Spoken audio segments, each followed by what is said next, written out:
मेरे सदा के गयूर अवाम, ये बातें इंतहाई जरूरी हैं, आपने गौर से सुनी है। इन लोगों ने प्रेस कॉन्फ्रेंस करके मुझे दहशतगर्द बनाने की नाकाम कोशिश की है। इन्होंने बार बार टीवी पर यह पैगाम दिया है कि ये दहशतगर्द है, ये नाअहल है, और पहले दिन से लगे हुए हैं कि ये डिलीवर कर नहीं कर पाएगा।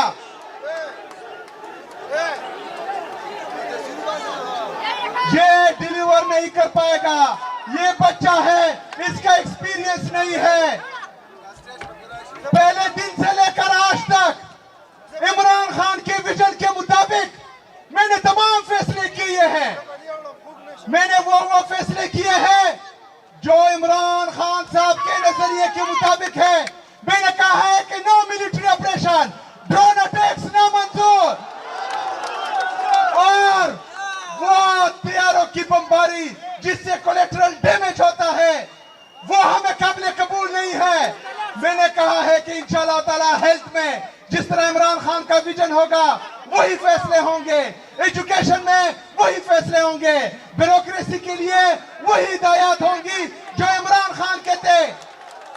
ये तमाम फैसले मैं इमरान खान के विजन के मुताबिक कर रहा हूं।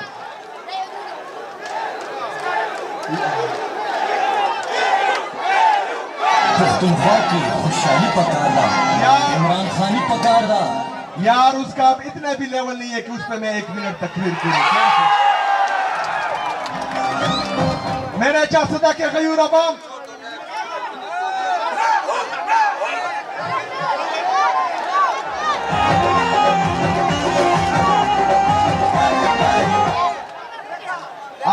अजान का टाइम है, कुछ देर बाकी है। मैं कुछ जरूरी बातें करता हूं, आप बराए मेरा पानी आराम से सुने। मेरा अजीज साथियों,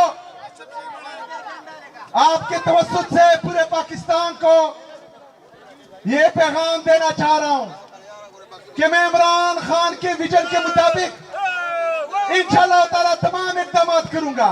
पॉलिसी सिर्फ इमरान खान की चलेगी। खैबर पख्तूनख्वा सिर्फ और सिर्फ इमरान खान का है। मुझे वोट इमरान खान की वजह से मिला है और मैं इंशाअल्लाह ताला तमाम फैसले इमरान खान की हिदायत के मुताबिक करूंगा इंशाअल्लाह ताला। मैं चाह रहा था कि मैं अपने लीडर, अपने कायद जनाब इमरान खान से आपसे मिलूं। जिस दिन मैंने हल्फ लिया, मैंने कहा कि मैं तमाम आईनी और कानूनी तरीके अपनाऊंगा। मैं जाऊंगा अदालत, मैं अदालत गया। उससे पहले मैंने पंजाब हुकूमत को और वफाकी हुकूमत को लेटर लिखे